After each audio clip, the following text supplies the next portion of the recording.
सा रिवीजन कर लेते हैं। हमने लास्ट क्लासेस में सबसे पहली जो क्लास थी हमने जाना था कि एक अच्छा न्यूरोथेरेपिस्ट बनने के लिए हमें किन किन चीजों की जरूरत पड़ती है। तो उसका हम एक पॉइंट पढ़ रहे हैं केवल कि हमें थोड़ा सा नॉलेज की जरूरत होना चाहिए न्यूरोथेरेपी के बारे में और उससे जुड़े हुए सब्जेक्ट के बारे में। तो उन सब्जेक्ट के बारे में कुछ समझने की कोशिश कर रहे थे हमने। उसमें हमने दो सब्जेक्ट को समझने की कोशिश करा, एक ऑस्मो रेगुलेशन को और एक थर्मो रेगुलेशन को। मतलब हमारे शरीर में बॉडी में वाटर का रोल क्या है और उसका किस तरीके से यूज होता है ना। दूसरा हमने समझने की कोशिश करी थर्मो रेगुलेशन के बारे में। बहुत डीप चीज है और मेनली इसको इसलिए समझना चाहते थे क्योंकि हम चाहते थे कि एक सेल्स के अंदर क्या क्या चीजें होती है। यदि सेल्स के अंदर की चीजों के बारे में हमें पता हो, हमारा शरीर बना हुआ सेल्स से, तो सेल्स के बारे में जानना बहुत जरूरी है। यदि हम सेल्स को जान लेते हैं तो हम एक पेशेंट का इलाज बहुत आसानी से कर सकते हैं क्योंकि उसका शरीर सेल्स से बना हुआ है। कुछ बोल रहे हैं क्या? हेलो। तो इसीलिए हमने थोड़ा सा जो है ऑस्मो रेगुलेशन और थर्मो रेगुलेशन के बारे में जाना है ना। थोड़ी सी हम और चर्चा करेंगे, इसको साइंटिफिक रूप से समझेंगे।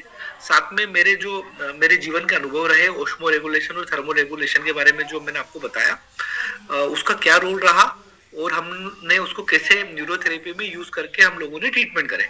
आज हमारा सब्जेक्ट वही रहेगा कि हमने कैसे इसका यूज करके न्यूरोथेरेपी में बहुत सारे पेशेंट को ठीक करा। देखिए, जो थर्मो रेगुलेशन वाला काम है उसके लिए हम दो स्पेशली ट्रीटमेंट यूज करते हैं। एक है हमारा विड्रॉल ट्रीटमेंट, जो स्पेशली जो है हमारा थायराइड ग्लैंड, लीवर और हाइपोथैलेमस को स्टिमुलेशन करता है, जिससे कि जो है हमारा बॉडी का थर्मो रेगुलेशन बना होता है। क्यों बनाना जरूरी है ये हमें समझना जरूरी है। इसके साथ में थर्मो रेगुलेशन में एक सबसे इंपॉर्टेंट पार्ट जो है वो है ऑक्सीजन का।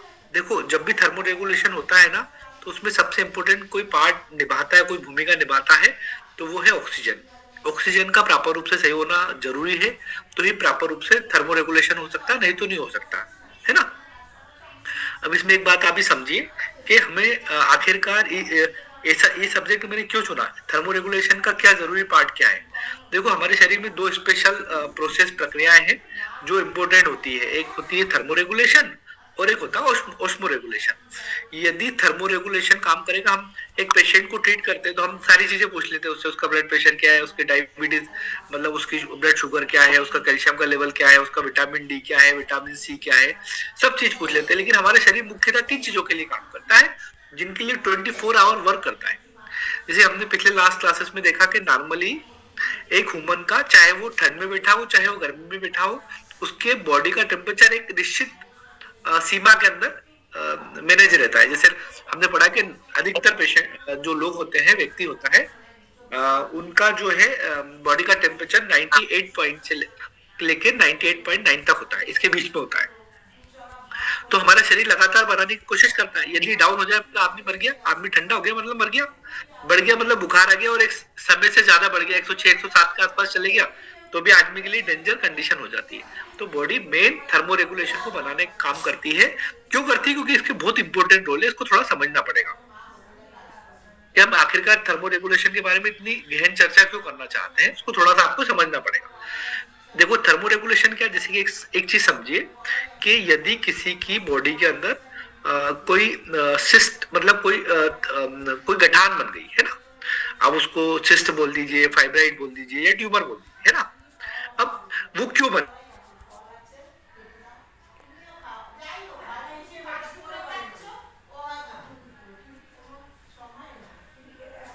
हार्मोन्स काम करते हैं, लेकिन प्रक्रिया प्रोसेस क्या करते हैं, बॉडी अपनी हीट का यूज करके ही उसको डिसॉल्व करती है।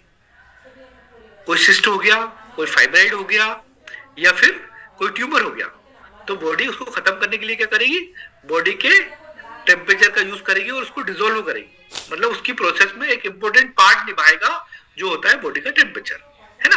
जैसे कि आपकी बॉडी में यूरिक एसिड की मात्रा बढ़ गई, अब यूरिक एसिड को ठीक करने के लिए आप तमाम तरह के ट्रीटमेंट देते हैं, है ना। तो उसमें एक चीज आप समझिए कि यूरिक एसिड को डिसॉल्व करने के लिए क्या काम करेगी, हमारी किडनी काम कर रही है, हमारा लीवर फंक्शन कर रहा है, हमारी बॉडी के बहुत सारे चीजें फंक्शन कर रही है, लेकिन उसको खत्म करना होगा ना। बॉडी के अंदर जो इकट्ठा हो गया है, जो ज्यादा एक्स्ट्रा है, जो ब्लड के अंदर घूम रहा है, उसको तो बॉडी किडनी आपके शरीर से बाहर कर देगी, लेकिन कहीं डिपोजिशन हो गया है तो उसको क्या करेगा आपका शरीर?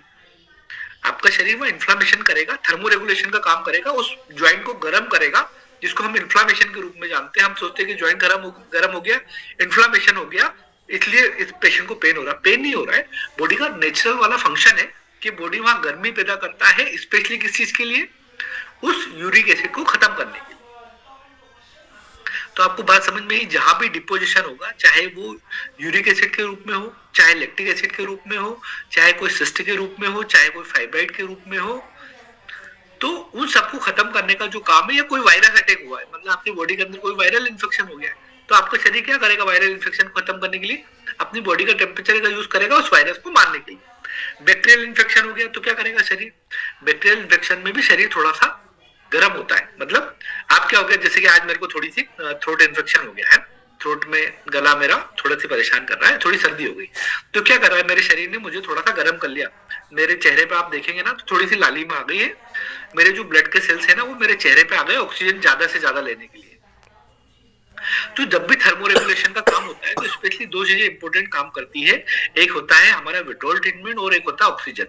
यदि दोनों चीज प्रॉपर रूप से शरीर के अंदर मिल जाए तो किसी भी टॉक्सिन को जो बॉडी के अंदर एक्स्ट्रा इकट्ठा हो रहा है, जिसकी जरूरत बॉडी को नहीं है, उन सारे ट्रीटमेंट को खत्म आप जो है ठीक कर सकते हो। हमने एक चीज पढ़ी कि जब भी एक्स्ट्रा कोई जो है सिस्ट हो जाए या फाइब्राइड हो जाए, कोई चीज इकट्ठी हो जाए, तो टूपेन डेफिनेटली वो वर्क करता है। क्यों करता है? क्योंकि टूपेनिक सोमेटोस्टेरोन नाम का केमिकल बनाता है जो वहां जाके उसको डिसॉल्व करने का काम करता है। एक चीज तो ये है। दूसरा, मेरी पर्सनली लाइफ में एक्सपीरियंस करा कि टूपेन, हालांकि ये मेरे पर्सनल विचार है, ये न्यूरोथेरेपी से आप थोड़ा सा अलग रखिएगा अभी हाल फिलहाल, मैं पर्सनल रिसर्च कर रहा हूँ, सब लोगों से बात करूंगा तब इसके ऊपर फाइनल डिस्कशन निकलेगा। मुझे लगता है कि टूपेन जो है जिस सेल के पास में ब्लड नहीं पहुंच पा रहा है उस सेल के पास ब्लड पहुंचाने का काम भी करता है। मैंने कई सारे अनुभव अपने लाइफ में अनुभव किए टूपेन के द्वारा। तो मैं दो ट्रीटमेंट के बारे में बात कर रहा था, एक विड्रॉल हो गया, एक टूपेन हो गया और एक ऑक्सीजन ट्रीटमेंट हो गया। इनका ये जो फार्मूला है, ये इनकी तीनों की जोड़ी ऐसी गजब की, ऐसे दोस्त हैं कि ये जहां मिल जाए और जहां पर टॉक्सिन हो रहा है, शरीर को अपना फंक्शन नहीं कर पा रहा है और ये तीनों ट्रीटमेंट आपको मिल जाते हैं, तो वहां ये कमाल की व्यवस्था को निभा सकते हैं, मतलब बहुत अच्छे रिजल्ट आपको दे सकते हैं तो कई चीजों में। जैसे कि मैं आपको एक छोटा सा उदाहरण दूं, किसी को डिस्क बल्ज हो गया या हर्निएशन हो गया, हर्निएशन मतलब उसका जेली बाहर आ गया। आप देखो दर्द को मैनेज करने की, मैं ये नहीं बोल रहा हूँ कि आप उसको ऑक्सीजन विड्रॉल देना चालू कर दो, उसका दर्द मैनेज हो जाएगा। मैं बोल रहा हूँ यदि उसका लिक्विड जेली बहुत ज्यादा बाहर रही है और वो डेड हो चुकी है, मतलब बहुत पुरानी हो चुकी है, और आप उसको थोड़ा सा खत्म करना चाहते हैं, उसको हटाना चाहते हैं, तो आप सबसे पहले किस चीज का यूज करेंगे? बॉडी के टेम्परेचर का यूज करेंगे, है ना। अब बॉडी का टेम्परेचर का यूज और ऑक्सीजन का यूज, आपको मालूम है कि दुनिया की सबसे अच्छी बॉडी को एल्कलाइन करने के लिए सबसे अच्छी चीज क्या होती है पता है आपको? सबसे अच्छी चीज होती है ऑक्सीजन। आजकल तो छोटे छोटे यूट्यूब पे वो वीडियो अपना एड वगैरह प्रचार करते हैं ना, वो भी बताते हैं कि आप अपनी बॉडी को एल्कलाइन करने के लिए बॉडी में ऑक्सीजन की मात्रा को बढ़ा लीजिए। जितना भी योग वगैरह जो होता है ना, वो क्या करता है? आपकी बॉडी में ऑक्सीजन को बढ़ाता है और उससे आपकी बॉडी एल्कलाइन हो जाती है। एल्कलाइन होके मतलब क्या? एसिडोसिस की सारी बीमारी खत्म हो जाती है। तो बहुत इंपॉर्टेंट रोल है बॉडी में विड्रॉल ट्रीटमेंट का, ऑक्सीजन ट्रीटमेंट का और टूपेन का। इन तीनों की बहुत अच्छी जोड़ी है, इनके साथ आप बहुत सारे केस को सोल्व कर सकते हो बहुत आसानी से, है ना। मैं आपको मेरी लाइफ की एक सोच बता रहा हूँ, एक डिफरेंट तरीके से सोच भी बता रहा हूँ, मेरे ट्रीटमेंट के साथ जो अनुभव रहे इन ट्रीटमेंट के साथ वो भी बता रहा हूँ। अब मैंने आपसे कहा, एक्चुअली में इस चर्चा का विषय और भी था पिछली बार, और मुझे कुछ मैसेज भी आए कि सर फीमेल जो है वो मेंसेस पेन से और पीसीओएस से और पीसीओएस से रिलेटेड जो समस्या है, जैसे कि मोटापा आना। अब मोटापा क्या है एक्चुअली में? मोटापा आपका मेटाबॉलिक रेट का स्लो डाउन है, मतलब आपका जो खाने का चय पचय है उसका स्लो डाउन है। यदि आपका मेटाबॉलिक स्लो हो जाएगा तो वो ऐसा प्रोटीन को या फैट को या कार्बोहाइड्रेट को सही से डाइजेस्ट नहीं कर पाएगा जो आपकी बॉडी में एक्स्ट्रा जाके जमा होगा।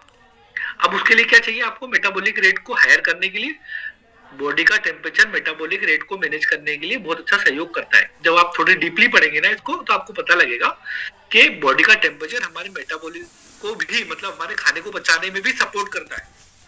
इसलिए हमारा शरीर जिंदा रहने के लिए हमेशा एक बॉडी के टेम्परेचर को एक स्पेशल, जब होम्योस्टेसिस को हम पढ़ रहे थे तो स्पेशल कैटेगरी के बीच में जो है उसको मैनेज करके रखता है। तो बॉडी का टेम्परेचर आपके मेटाबॉलिक रेट को ठीक करेगा। जब मेटाबॉलिक रेट ठीक होगा तो आपका डाइजेशन सही होगा, और डाइजेशन सही होगा तो आपका वेट लूज होना शुरू हो जाएगा।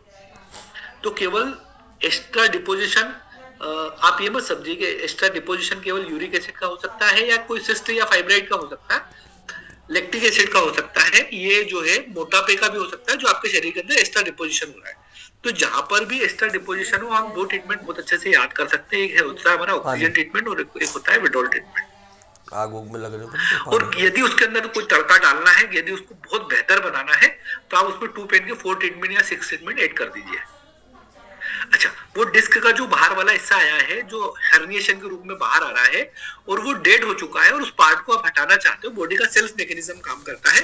अपन उसकी भी चर्चा करेंगे एक दिन कि वो जो बाहर आया हुआ पार्ट है उसको शरीर बॉडी खुद हटाती है, लेकिन यदि उसको थोड़ी सी ऑक्सीजन मिल जाए और थोड़ा सा बॉडी का टेम्परेचर मिल जाए तो वो बहुत जल्दी डिसॉल्व हो जाएगा, मतलब खत्म हो जाएगा।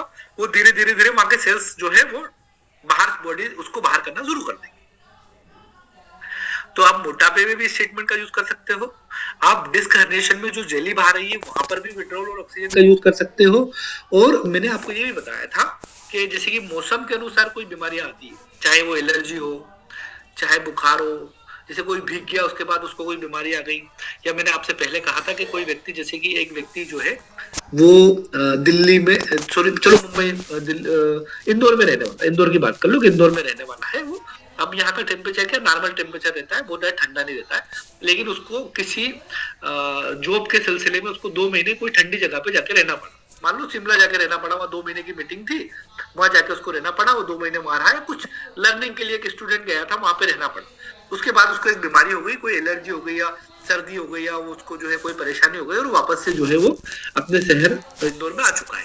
अब उसको कोई भी परेशानी हो, लेकिन वो टेम्परेचर बदलने के कारण से जो बीमारी आई थी उसको मैनेज करने के लिए आपको ऑक्सीजन और विड्रॉल ट्रीटमेंट देना पड़ेगा, उसकी एलर्जी खत्म हो जाएगी। एलर्जी क्या है? एलर्जी के बारे में हम बात करते हैं तो एलर्जी के बारे में हमारे यहाँ जो पुरानी कहावत है वो है कि शीत गर्मी बढ़ गई साहब। शीत गर्मी का मतलब होता है कि गर्मी ठंडी बढ़ गई। अब गर्मी ठंडी क्या मतलब, वही बॉडी का टेम्परेचर है ना। हमारे यहाँ कहा जाता है जब भी जो है किसी व्यक्ति को एलर्जी हो जाती थी, सर्दी हो जाती थी, आपने वो नाम सुना, पित्ती उछल जाती थी, तो हम उसको यही बोलते थे कि भैया वो शीत उछल रही है, पित्ती उछल रही है। मतलब क्या हो रहा है, बॉडी का टेम्परेचर ही मैनेज नहीं हो पा रहा है, इसलिए वो जो है एलर्जी का सिम्टम्स ले रही है। स्किन के रूप में ले रही हो, अर्टिकेरिया के रूप में ले रही हो, या फिर जो है वो सर्दी के लिए सुबह सुबह उनको छींके आना, ये सारी चीजों के लिए ले रही हो। और इसमें जो है विड्रॉल ट्रीटमेंट और आपका जो है, मैंने आपको एक फार्मूला बता रहा हूँ ऑक्सीजन, इन दोनों का आप सहयोग कर देते हो और साथ में 2 पेन मिला देते हो तो बहुत अच्छे रिजल्ट आ सकते हैं। आप एक पेशेंट को प्रॉपर रूप से डायग्नोसिस करके आप उसको जो है वेट लूज करने के लिए ट्रीटमेंट दीजिए। लेकिन यदि फायदा नहीं हो रहा और आपको लगता है कि यार मेटाबॉलिक रेट डाउन है, तो आप मेटाबॉलिक रेट को हायर बनाने के लिए उनके पेन पॉइंट का दर्द निकालिए। आपके लिए, आपके पास मेटाबॉलिक ट्रीटमेंट है, आपके पास यूडीएफ ट्रीटमेंट है, आपके पास जीवन धारा है, लेकिन हफ्ते में एक बार या उन ट्रीटमेंट को आपने लगातार दे दिया है, तो फिर आप इस ट्रीटमेंट का यूज कर लीजिए। आप देखेंगे कि सबसे फास्टेस्ट तरीके से जो है वेट लूज करने में भूमिका निभा सकता है विड्रॉल ट्रीटमेंट और ऑक्सीजन ट्रीटमेंट। पहला ऑक्सीजन ट्रीटमेंट, दूसरा विड्रॉल ट्रीटमेंट, तीसरा वापस ऑक्सीजन ट्रीटमेंट, फिर 2 पेन ट्रीटमेंट और फिर ऑक्सीजन ट्रीटमेंट। आप किसी व्यक्ति को दुबला करना चाहते हो तो सबसे बढ़िया फार्मूला मेरी नजर में, अभी तक सबसे अच्छे रिजल्ट जो मैंने देखे इस ट्रीटमेंट के देखे। उसका कारण है कि ये आपके मेटाबॉलिक रेट को इंप्रूव कर देता है और ये ठीक कर देता है। अच्छा, एक और चीज मैं आपको बताता हूँ। एक पेशेंट है हमारे पास में, जिसमें आज की स्थिति में मेरे 90% जो पेशेंट आते हैं इनफर्टिलिटी के केस वाले, जिनको चाइल्ड कंसीव नहीं हो पाता है, तो हम लोग क्या करते हैं, उनसे बोलते हैं कि आप हम ट्रीटमेंट बाद में चालू करेंगे, पहले आप है ना 7 दिन का हमें बॉडी का टेम्परेचर लेके देखो, लेके दो। स्पेशली आप शाम को 9 बजे का और सुबह 8-9 बजे के आसपास का। हम देखते हैं, हम पाते हैं कि उनकी रिपोर्ट सारी नॉर्मल है, उनको फॉलिबेंट ट्यूब में कोई ब्लॉकेज नहीं है, हस्बैंड के स्पर्म काउंट बहुत अच्छे हैं, फीमेल को यूट्रस में कोई फाइब्राइड वगैरह कुछ नहीं है, सारी चीज नॉर्मल चल रही है, लेकिन वो कंसीव नहीं कर पा रहे हैं।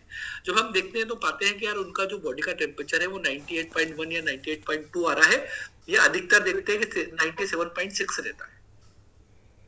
अब ऐसे केस में क्या होगा, देखो, एक ओवम एक अंडा है, उसके अंदर एक स्पर्म को फर्टिलाइज होना होता है, मतलब उसके अंदर एक ओवम एक स्पर्म को जाना होता है, और जाने के बाद में वो अंडे को फर्टिलाइज होना पड़ता है, मतलब फूटना पड़ता है, तब जाके वो एक नई संरचना बनाता है, एक नए जीवन को देता है। तो उसके लिए भी क्या जरूरी मालूम है, उसके लिए भी टेम्परेचर जरूरी है। यदि ओवम के पास में सही टेम्परेचर नहीं मिल पाया तो फर्टिलाइज नहीं हो पाएगा। तो जीवन की शुरुआत से लेकर जीवन के बीच की जितनी भी बीमारियां हैं उसमें थर्मोरेगुलेशन का बहुत इंपॉर्टेंट रोल है ना। ये अब हम लोगों ने जाना। अच्छा, लोग इस थर्मोरेगुलेशन को कहाँ खत्म कर लेते हैं? इस थर्मोरेगुलेशन का यूज लोग बेकार की चीजों में कर देते हैं। कई बार जो है रोज रोज बाल धोना, जैसे महिलाएं होती है रोज रोज बाल धो लेती है, फिर उनको काम होता है तो वो चोटी बांध लेती है। चोटी बांध लेती है, स्पेशली जो चोटी वाली जगह होती है वो बाल लंबे समय तक उनके गीले रहते हैं। अब बॉडी का टेम्परेचर, उसको सुखाना भी शरीर का ही काम है ना।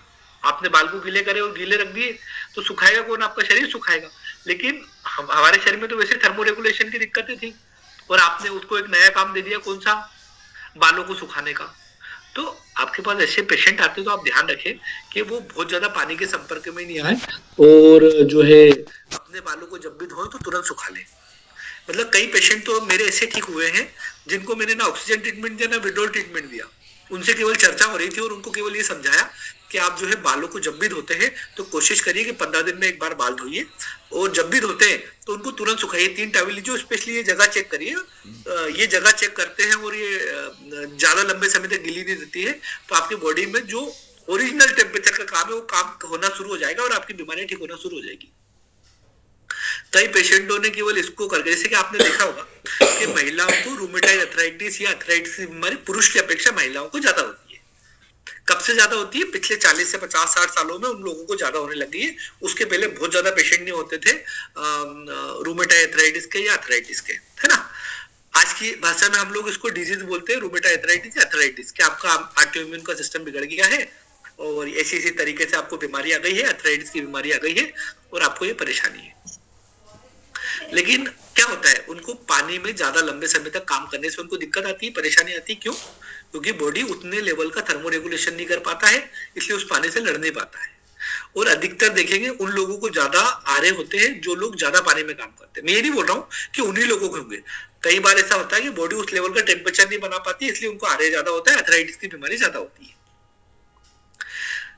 यदि आप नॉर्मली हम पेशेंट से बोलते हैं कि भाई आप अर्थराइटिस के पेशेंट हो, आपको परेशानी है, तो आप पानी में हाथ गीले कम करना, मतलब आपको पानी का काम गीला काम कम करना है, सूखे काम ज्यादा करना है। आप अपने परिवार के एक सम्मिलित परिवार में रह रहे हैं तो आप अपने हिस्से में सूखे सूखे काम ले लीजिए, गीले गीले काम किसी और को दे दीजिए। जब वो ऐसा करते हैं तो उनको स्वतः ही लाभ होता है। क्यों होता है? उसका कारण ये थर्मोरेगुलेशन, कि बॉडी का टेम्परेचर है वो रियल में जो बॉडी के टॉक्सिन है जो अर्थराइटिस या आरे के वो सपोर्ट कर देते हैं और उस टॉक्सिन को खत्म कर देते हैं, तो उस पेशेंट को लाभ मिलना शुरू हो जाता है। अब ये जो दोनों ट्रीटमेंट है इसका, पॉलीसिस्टिक ओवरी सिंड्रोम मतलब पीसीओएस आजकल जिसको कहा जाता है, उसके आपके पास बहुत पेशेंट आते होंगे। आप देखते होंगे आज छोटी छोटी बेटियां बहुत परेशान होती है, उनको हेयर ग्रोथ हो जाती है, किसी को मेंसेस बहुत लेट होते, 2-3 महीने मेंसेस नहीं आते हैं और बड़ी परेशानी होती है। आप उनको ट्रीटमेंट दीजिए जो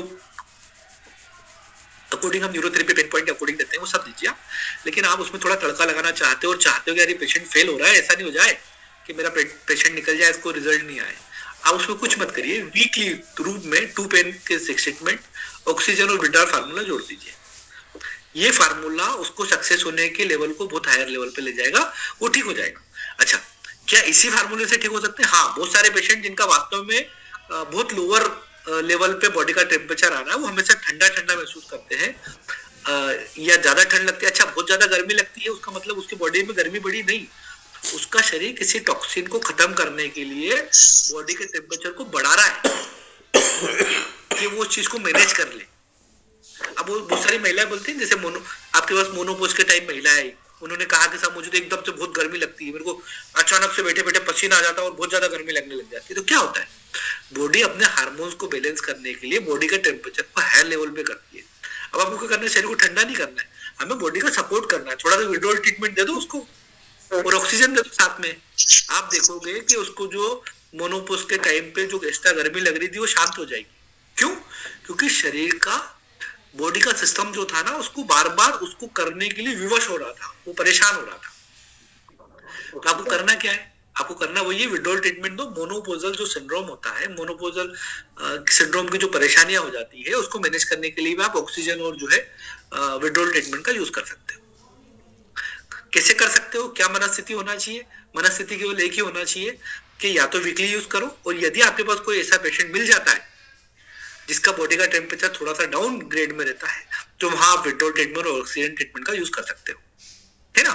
क्योंकि बॉडी का टेम्परेचर बिना ऑक्सीजन के मजेदार होता नहीं है। यदि ऑक्सीजन मिल जाए तो बॉडी का टेम्परेचर आपकी बहुत सारी बीमारियों को ठीक कर सकता है। आपको केवल सपोर्ट, बॉडी का सपोर्ट करना है ना। आपको ये चीज बहुत अच्छे से समझ में आ गई होगी। तो मैं इसको क्यों बता रहा हूँ आज, क्योंकि मैंने आपको जो पढ़ाया है उसको न्यूरोथेरेपी से जोड़ने की थोड़ी सी मेरी चेष्टा है कि मैंने जो आपको ऑस्मो रेगुलेशन और थर्मो रेगुलेशन के बारे में पढ़ाया है उसको मैं न्यूरोथेरेपी से मेरे जो लाइफ में जो उससे बदलाव हुए, मैं जो पेशेंट को देखता हूँ उसमें ऑस्मो रेगुलेशन और थर्मो रेगुलेशन के काम को करवाता हूँ, उससे बहुत अच्छे रिजल्ट। अब क्या है, एक चीज मैं आपको बता दूं कि बाई चांस आपके पास कोई पेशेंट ऐसे आते हैं जो रेगुलर आपसे ऑक्सीजन ट्रीटमेंट नहीं ले सकते या फिर जो है आपसे रोज विड्रॉल ट्रीटमेंट नहीं ले सकते, तो फिर आप क्या करो, आप कुछ मत करिए, उनको केवल 2 ट्रीटमेंट सिखाइए। एक ट्रीटमेंट सिखाइए उनको सिक्सिमेडुला, और दूसरा सिखा दीजिए 4 थायराइड, जो पेशेंट सेल्फ ले सकता है, खुद से ले सकता है। अब जब हम माइक्रो ट्रीटमेंट के बारे में बात करते हैं, ऐसे पेशेंट को हम ठीक करना चाहते हैं जो हमारे पास बहुत दूर से आया है लेकिन वो लंबे समय तक हमारे पास में नहीं रह सकता, उसको हम क्या करेंगे? तो उसको हमें कुछ नहीं करना है, और साथ में जो है हाइपोथैलेमस वाला मतलब सिक्सिमेडुला। अब बच गया ऑक्सीजन। ऑक्सीजन के लिए क्या करिए, तो मैं ऑक्सीजन के लिए आप सबको एक बहुत शानदार ट्रीटमेंट बताता हूँ। देखो ऑक्सीजन जो आप न्यूरोथेरेपी का ट्रीटमेंट उनके घर में कोई देने वाला नहीं है, उनके घर में देने वाला है वो पेशेंट को सारे लेने आवाज आ रही है, प्लीज इसको बंद करवा दीजिए प्लीज सर, ये आवाज निकाल कर रही है। नेहा जी आप साइलेंट कर लीजिए, एक मिनट में देखता हूँ, मेरे पास से साइलेंट हो जाते हैं तो कह रहे बाबू दाऊद उधर काम कर रही है, माँ पढ़ाई कर रही है। इनको अपन साइलेंट मोड पे नहीं डाल सकते, इनको साइलेंट मोड पे बलराम जी रिपीट कर लेना, थोड़ा सा पीछे से आप बता देना। बिल्कुल बिल्कुल बिल्कुल, ठीक है ठीक है।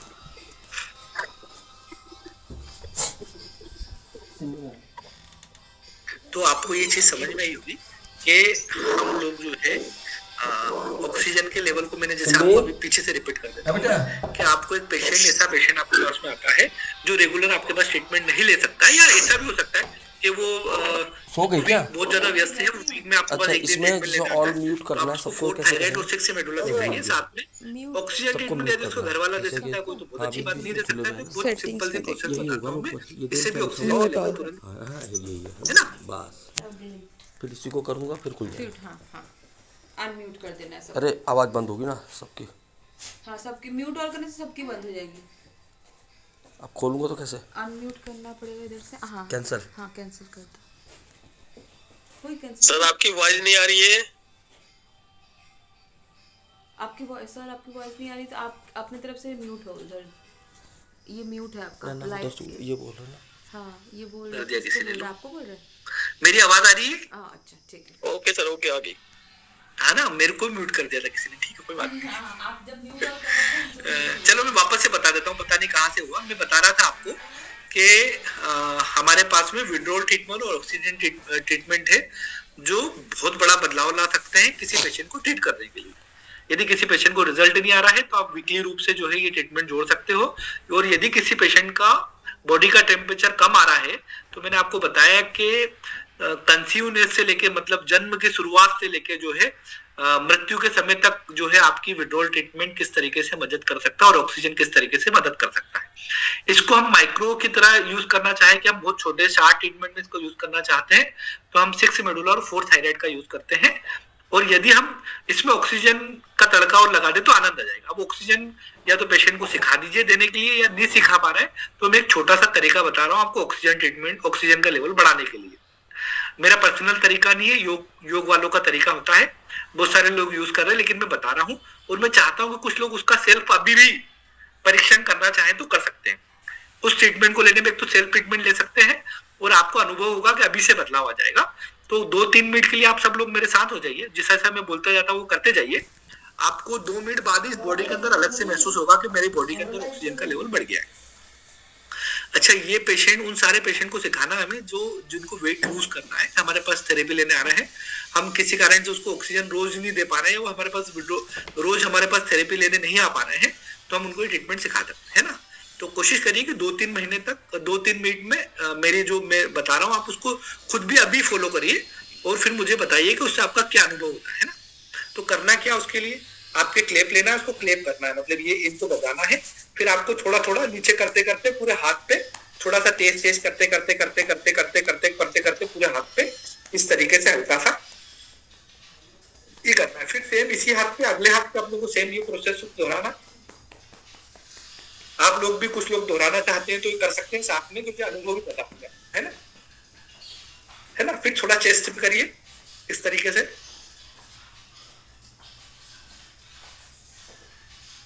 धीरे धीरे, बहुत ज्यादा तेज नहीं करना है, जहां जहां आपका हाथ जाता है। फिर आप थोड़ा सा यहाँ पे शोल्डर पे आपके, थोड़ा सा गले पे थोड़ा धीरे धीरे करना है, तेज नहीं करना है। थोड़ी थायराइड ग्लैंड की तरफ भी करना है, थोड़ा सा चेहरे पे भी करना है, थोड़ा सा बालों की तरफ भी करना है। वापस से पीठ पे जहां आपका हाथ जा सकता है आराम से, वापस से आप थोड़ा सा चेस्ट पे आ जाइए, चेस्ट पे आके थोड़ा सा पेट पे होते हुए पैरों की तरफ भी चले जाइए। मेरे हाथ नहीं दिख पा रहा होंगे आपको, पैरों की तरफ भी आपको जो है, पैरों की तरफ भी जो है आ जाना है, पैरों की तरफ भी कर लेना है ना। ऐसा थोड़ा धीरे धीरे धीरे धीरे धीरे धीरे आराम से, वापस से थोड़ा सा लंग्स पे, और फिर वापस से आखिरी में एंड पे वापस से हाथ पे करके ये करके वो छोड़ दीजिए। एक 20 सेकंड के लिए सब रुक जाएंगे, कोई कुछ नहीं करे, 20 सेकंड के लिए रुक जाइए।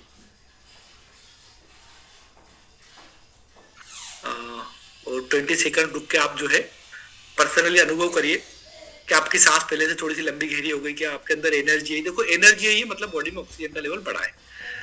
आप एक वो जो ऑक्सीजन की जो मशीन आती है ना, वो भी लगा के स्पेशली उन लोगों को टेस्ट करना जिनका ऑक्सीजन लेवल डाउन आ रहा है। देखो, जिनका बराबर आ रहा है ना, उनको ज्यादा फर्क नहीं पड़ेगा, लेकिन जिनका डाउन आ रहा है उनको आप दोगे ना, तो उनके जो ऑक्सीजन मीटर में तुरंत फर्क नजर आएगा। मैंने आप लोगों से भी साथ में करने का निवेदन इसलिए किया कि आपको अनुभव उस चीज का थोड़ा सा पता लगे कि हाँ, ये रियल में थोड़ा सा हमारा ऑक्सीजन का लेवल बढ़ाती है। देखो, ऑक्सीजन ट्रीटमेंट जो न्यूरोथेरेपी का, वो जबरदस्त काम करता है। ये हमारा सेकेंडरी रूप है कि हम सपोर्टिव के रूप में पेशेंट को सिखा दे, जो रेगुलर हमारे पास में ट्रीटमेंट लेने नहीं आ सकता, या फिर हमें लगता है कि यार इसका ऑक्सीजन का लेवल बहुत ज्यादा डाउन है, हम दे रहे हैं लेकिन इससे काम नहीं चलेगा, तो दिन में 2-3 बार इसको कभी भी कर सकता है, दोपहर में भी कर सकता है और शाम को भी कर सकता है। कुछ पेशेंट जैसे मेरे परिचित मित्र हैं जो जिन्होंने मुझे फोन लगाया कि यार ऐसी परेशानी है, ऐसी मतलब मेंसेस में जो है पेन बहुत ज्यादा है, मेरी वाइफ को या मेरी बहन को या मेरे दोस्त को, किसी को भी, और हम लोग उनको ट्रीटमेंट नहीं दे पाए, तो हम क्या करते हैं, उनको 6 मेडुला वहीं पे एक वीडियो छोटा सा 2 मिनट का क्लिक भेज दिया कि भैया 2 मिनट का क्लिक ये ले लो और एक ये ऑक्सीजन वाला ये थेरेपी ले लो, और जो है इससे जो है आपको अच्छा अनुभव हो जाएगा। कैसा कैसा अनुभव हुआ है, जो बोलना चाहते हो बता सकते हैं मुझे। फिर मैं आपको थोड़े से और विड्रॉल ट्रीटमेंट के और थर्मो रेगुलेशन और ऑस्मो रेगुलेशन के बारे में थोड़ा सा, और किन किन डिजीज में इनका यूज कर सकते हो बता दो।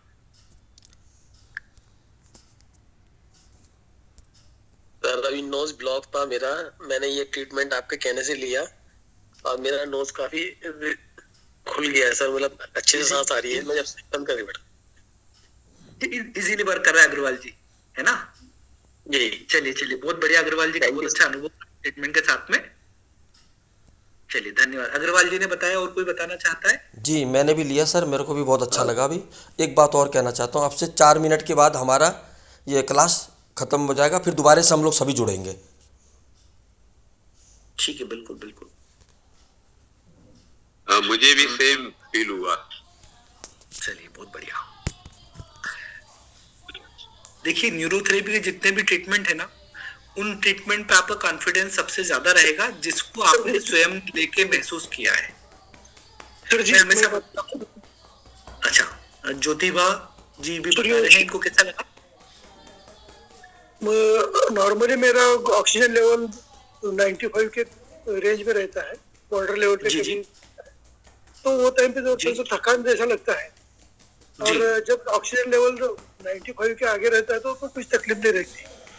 ब्रोंकाइटिस अभी करने के बाद तो ऐसा लग रहा है कि भाई मेरा ऑक्सीमीटर तो मेरे पास अभी फिलहाल नहीं है, लेकिन 97 के रेंज में रहेगा जैसा लगता है, वो टाइम पे ओके। Thank you sir. आपने बहुत अच्छा अनुभव बताया। एक्चुअली में आपका अनुभव सबसे इम्पोर्टेंट रहा इसमें, क्योंकि आपका 95 रहता है और आप उस चीज से परेशान हैं, तो वो अनुभव आपके लिए बहुत बढ़िया रहेगा। बस आपको थोड़ी सी ध्यान रखना है अब इस ट्रीटमेंट में भी आपको ध्यान रखना है कि जो हार्ट वाला पेशेंट है उनको ना सिखाएं, है ना, क्योंकि वो हार्ट पे पंपिंग कर लेंगे। उनको बता सकते हैं आप केवल क्लिपिंग यहीं तक रखें उनकी, है ना, और पेलों पे क्लिपिंग रखें, चेहरे पे रखें और इस पे रखें। उनको लंग्स वाला हिस्सा आप जो है वो बंद करवा दीजिए।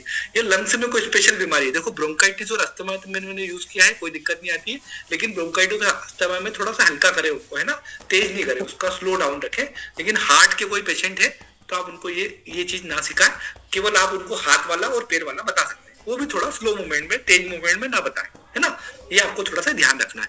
हर ट्रीटमेंट के साथ में हमें कुछ ध्यान रखना बहुत जरूरी होता है, जिसका हम ध्यान रखें। धन्यवाद जी। अब है ना, अब और कोई अपना अनुभव शेयर करना चाहता है, क्योंकि हम इसके बारे में जो और आगे की क्लास में आपके क्वेश्चन रहेंगे या और चर्चा करेंगे, वो 4 मिनट बाद सेशन खत्म होने वाला है, तो हम वो नए सेशन में करेंगे। इसके बीच में आपको नमस्कार अरविंद जी। सर। नमस्कार हरिओम जी। अरे वाह, क्या बात है, आनंद आ गए। मुझे एक चीज पूछना था, ये हार्ट वाले पेशेंट को ये दे सकते हैं 2 पेन इंटू 6? हार्ट वाले पेशेंट को 2 पेन इंटू 6 ट्रीटमेंट मैंने पर्सनल अनुभव किया, तो मेरे अनुसार तो उनको कोई परेशानी नहीं है अभी हाल फिलहाल की स्थिति में। मैंने तो दिया है मेरे पर्सनल, लेकिन थोड़ा केयर से दें आप। लेकिन मेरे अनुसार तो अभी तक कोई दिक्कत नहीं है। मुझे तो हमेशा ऐसा लगता है कि जहां सेल्स में ब्लड का सर्कुलेशन नहीं पहुंच पा रहा है, मैं 2 पेन का एक अनुभव आपको हरिओम जी बताता हूँ, मेरे बहुत अच्छा अनुभव बताता हूँ। आपके पास भी बहुत पेशेंट आते होंगे, आप देखना कभी आजमा के कि कोई पेशेंट ऐसा बताता है ना कि यार मेरे घुटने की पीछे की नस खिंचाती है, मतलब मुझे दर्द होता है लेकिन मेरे घुटने की पीछे की नस खिंचाती है। आप हमारी ट्रीटमेंट देख के देखिए, 2 पेन के 6 ट्रीटमेंट, कुछ भी मत दीजिए उस पेशेंट को, आप केवल 2 पेन के 6 ट्रीटमेंट दीजिए, बहुत ही गजब के रिजल्ट आएंगे। और देखो 2 पेन हम दे रहे हैं किसी सिस्ट को खोलने के लिए, है ना, हम बोल रहे हैं कि एक सोमेटोस्टिन नाम का केमिकल बन रहा है, लेकिन वो जा तो सेल्स के न्यूक्लियस के पास रहा है, उसकी सबसे अंदर जाएगा तो ही तो वो सिस्ट या फाइब्राइड खत्म होगा। तो वहां अंदर तक जहां कोई ना पहुंचे, वहां तक पहुंचने का काम 2 पेन कर सकता है। तो 2 पेन बहुत अच्छा फंक्शन करता है, चाहे वो कैंसर का पेशेंट हो, चाहे नॉर्मल एक ऑक्सीजन लेवल का डाउन वाला पेशेंट हो, या कोई भी पेशेंट हो। मैं अधिकतर मेरे केसेस में 2 पेन जोड़ता हूं, और मेरी मनस्थिति होती है कि ब्लड को उस सेल्स तक पहुंचाने के लिए मेरे को ऐसा लगता है कि थोड़ा हेपरिन या प्लाज्मिन बनाता हो, या किसी भी प्रोसेस के द्वारा जो है 2 पेन जो है उस चीज को कर देता है। तो मेरे पास कोई ऐसा वो नहीं आया, इसका नेगेटिव फीडबैक नहीं आया। जैसे कि मैं आपको एक छोटा सा उदाहरण दूं, सब लोग बड़ी जागरूकता से देखना है इस बात को। मेरे पर्सनल एक केस डिस्कस करूंगा, मेरी फैमिली का केस है, एक पर्सनल डिस्कस करूंगा। हम लोगों ने पढ़ा है कि यार हमें डिलीवरी के समय थाइमस नहीं देना होता है ना। वास्तव में थाइमस नुकसान करता है, बच्चा उससे हिलता है, लेकिन मेरा केस में बताऊं आपको, एक डिलीवरी नहीं हो रही थी जहां मैं ऑक्सीडेशन ट्रीटमेंट पिछले 2 दिनों से दे रहा था, लेकिन पेन नहीं आ रहे थे। प्रोस्टाग्लैंडिन का ट्रीटमेंट भी दे दिया, लेकिन पेन नहीं आ रहे थे। पता मैंने वहां क्या दिया, उसको 2 घंटे में पेन आए। कैसे? थाइमस से। मैंने थाइमस दिया, मैंने बच्चा वहां पर हो सकता है निकलने की कोशिश कर रहा हो, वो प्रोसेस को क्रिएट करता हो, तो मैंने वहां सिंपल सा 2 थाइमस वाला ट्रीटमेंट दिया, 2 घंटे में पेन आ गया और डिलीवरी हो गई। जबकि जो है मैं ट्रीटमेंट का यूज कर रहा था अपना, सबको नहीं देना, बड़ी जागरूकता के साथ देना है। मैं वो नहीं बोल रहा हूँ कि थाइमस देना अलाउ है प्रेगनेंसी में, लेकिन अंत का समय आए जब डिलीवरी होने वाली प्रोसेस हो और डिलीवरी नहीं हो पा रही हो, तो वहां मैंने पर्सनली मेरी लाइफ में 3 जगह थाइमस का यूज किया और तीनों जगह पेन आए। मतलब मैंने 2 तो ऑनलाइन जो है बताया कि यार पेन नहीं आ रहा है, डॉक्टर सर्जरी के लिए बोल रहे हैं, क्या करें। हमने इनको बोतल भी लगवा दी, इंजेक्शन भी लगवा दी, लेकिन पेन नहीं आ रहा है। तो हमने कुछ नहीं, थाइमस ग्लैंड सिखाया। अधिकतर पेशेंटों को जो है, दोनों पेशेंट को तो हमने ऑनलाइन सिखाया, तो उनको भी दर्द आया। और एक मेरे फैमिली का ऐसा था जब मैंने खुद ने थाइमस दिया था, वहां पर भी जो है पेन आ गए। तो आपको ध्यान रखना होगा, आपके ट्रीटमेंट, बहुत सारे ट्रीटमेंट ब्लॉक होते हैं, लेकिन आप किसी कंडीशन में उन ब्लॉक ट्रीटमेंट का भी यूज कर सकते हैं, वहां बहुत अच्छा रिजल्ट मिलता है।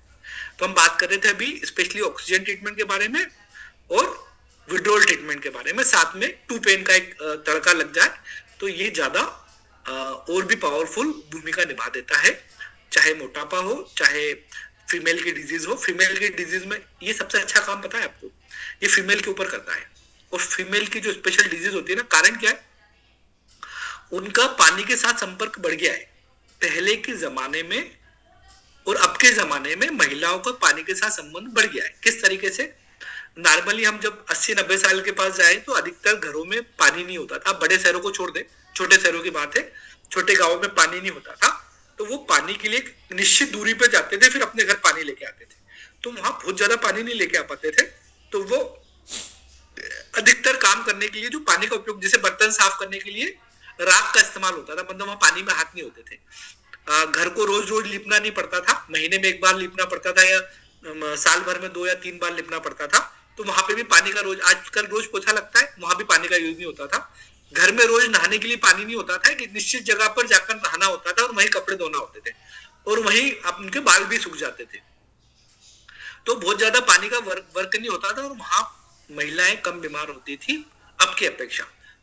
या तो घर पे काम ज्यादा है, या हो सकता है कि आपके घर पे काम करने वाले सर्वेंट आते हो, जिनके घर सर्वेंट आते हैं उनके बाथरूम में समय ज्यादा बीतता है, वो लंबे समय तक पानी का इस्तेमाल करते हैं।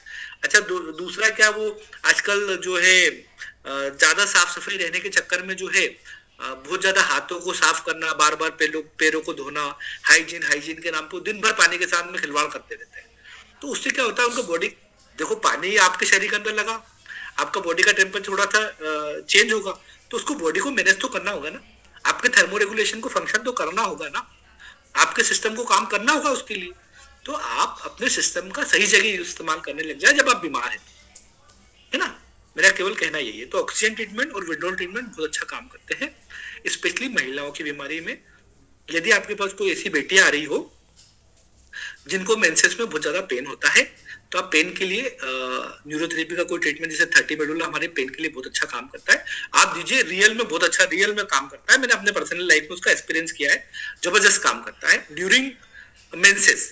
लेकिन आपके पास एक ऐसी पेशेंट है जो बोलती है कि साहब मैं चाहती हूँ कि मेरी बेटी जो है उसको अब जो मेंसेस आए उसमें थेरेपी नहीं देना, मुझे पेन आना ही नहीं चाहिए, मतलब उसके धीरे धीरे पेन खत्म हो जाए। क्या होगा, आपकी इंडियोमेट्रियम की जो लेयर होती है ना, उसको तोड़ने के लिए, मैं ये नहीं बोल रहा हूँ, आप ये गूगल में सर्च करोगे तो भी मिल जाएगा। जब मेंसेस आता है एक महिला को, तो उसका बॉडी का टेम्परेचर सेल्फ बढ़ता है, खुद ही बढ़ता है। क्यों बढ़ता है, उसकी ज्यादा डिटेल मुझे पढ़ने को नहीं मिली, लेकिन बॉडी का टेम्परेचर बढ़ता है मतलब कुछ ना कुछ तो फंक्शन करना होते होंगे ना, तो ही तो बढ़ता है ना। तो क्या करना होता है, उसको इंडियोमेट्रियम की लेयर को तोड़ना होता है।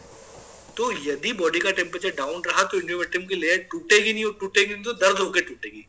तो यदि दर्द होकर इंडियोमेट्रियम की लेयर टूट रही है और उस पेशेंट को आप चाहते हैं कि उसको अगले मेंसेस में पेन ना आए, तो आप उसको पिहेप्रिन ट्रीटमेंट फार्मूला, यदि उसको क्लोट आते हैं तो 2 पेन से बंद हो जाएंगे, पिहेप्रिन फार्मूले से बंद हो जाएंगे। साथ में उसको विड्रोल और ऑक्सीजन रेगुलर दे दीजिए। 90% चांसेस है धीरे धीरे करके कुछ महीनों में उसका पेन, जो मेंसेस का पेन आ रहा है, वो धीरे धीरे चले जाएगा। अब मैं क्यों बोल रहा हूँ कि 1 महीने में जाएगा, 4 महीने में जाएगा, देखो बहुत सारी चीजें हो जाती है उसके अंदर। क्या क्या चीजें हो जाती है, यदि का निशान कर दिया है तो ऐसी उम्मीद है हम आने वाली क्लास में भी ऐसी चर्चा करते रहेंगे। थर्मो रेगुलेशन को मैं थोड़ा सा और फीमेल, एक्चुअली मेरा आज ये स्पेशली चैप्टर लेने का मन इसीलिए रहा कि बहुत सारे मैसेज आते हैं जो स्पेशली जो है फीमेल से रिलेटेड चीजों के बारे में होते हैं। तो मैं थोड़ा सा और आपको इसके बारे में बताऊंगा कि जब आपके पास ऐसी महिलाएं आती है जो लंबे समय तक बाल गीले करती है, तो एक सिम्टम्स उनके अंदर और कॉमन होता है। वो सिम्टम्स ही होता है कि उनके जो नेजल पॉलिप्स बढ़ जाते हैं। जब आप चेक करेंगे ना, देखो उनको एलर्जी भी नहीं है ना, उनको घर्राटे हल्के फुल्के आते हो, नहीं भी आते तो कोई बात नहीं। लेकिन अब आप एक काम करिए कि आपकी क्लिनिक में जो 10 से 15 महिलाएं आए, उन सबका नेजल पॉलिप्स आप चेक करिए, तो आपको एक टार्च से देखने का अनुभव हो जाएगा कि नेजल पॉलिप्स में कितना बड़ा रहता है और उसके अंदर बीच में कितनी गैप रहती है। और आपके पेशेंट आए और ऐसे लोग जो आपको मिले जो स्वस्थ हैं और आप उनका भी नेजल का पॉलिप्स देख सकते हैं, तो आप उनको देख के समझने की कोशिश करिए। जब आप बार बार कई लोगों का नेजल पॉलिप देखेंगे जो है, तो आपको पता लगेगा जो है कि इसकी रियल साइज क्या होती है। और जो पेशेंट आपके पास में ओवेरियन सिस्ट की आई है, फाइब्राइड की आई है, 90% चांसेस रहेंगे कि उनके नाक के नथुने, जिनको पॉलिप्स, नेजल पॉलिप्स कहा जाता है, वो बड़े हुए रहते हैं। अभी बड़े हुए क्यों रहते हैं, उसका कारण ये बाल गीले करना लंबे समय तक। जब लंबे समय तक बाल गीले रहेंगे तो नेजल के पॉलिप्स बढ़ जाएंगे, और पॉलिप्स बढ़ जाएंगे तो उनको हो सकता है कि एलर्जी नहीं हो, बॉडी रिएक्ट नहीं हो, लेकिन उनके शरीर में ऑक्सीजन जाना कम हो। जैसे ऑक्सीजन कम हो जाएगी तो उनको मेंसेस में पेन आना शुरू हो जाएंगे, उनको फाइब्राइड होना शुरू हो जाएंगे, उनको सिस्ट होना शुरू हो जाएगी, और जो है फीमेल से रिलेटेड डिसऑर्डर होना शुरू हो जाएंगे, है ना। तो आप ये चेक करके पेशेंट को पता लगा सकते हो कि वहाँ क्या परेशानी आ रही है ना।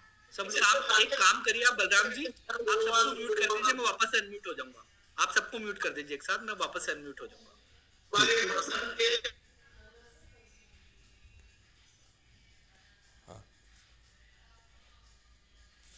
अब आप जुड़ जाइए। चलिए चलिए चलिए, बहुत बहुत धन्यवाद बलराम जी, आप समय दे रहे हैं। और आज हमारे क्लास में अच्छे अच्छे लोग जुड़े हुए हैं। हमारे मित्र भी जो हैं, कुछ मित्र हैं जो वो भी जुड़े हुए हैं। हालांकि बहुत अच्छे अनुभव है, वो खुद भी जो है क्लासेस लेते हैं। हरिओम जी जो हैं वो भी लोग जागरूक करने का, लोगों को न्यूरोथेरेपी सिखाने का काम कर रहे हैं। बलराम जी भी लगातार सिखाने का काम कर रहे हैं। और उसी कड़ी में मैं भी आपके साथ जुड़ा हूँ कि हम लोग जो है हमारे विचारों को आदान प्रदान कर पाए, एक दूसरे की कलाओं को एक दूसरे के साथ जो है साझा कर पाए। तो मैं वापस से उसी अपने चैप्टर पे आता हूँ कि जो है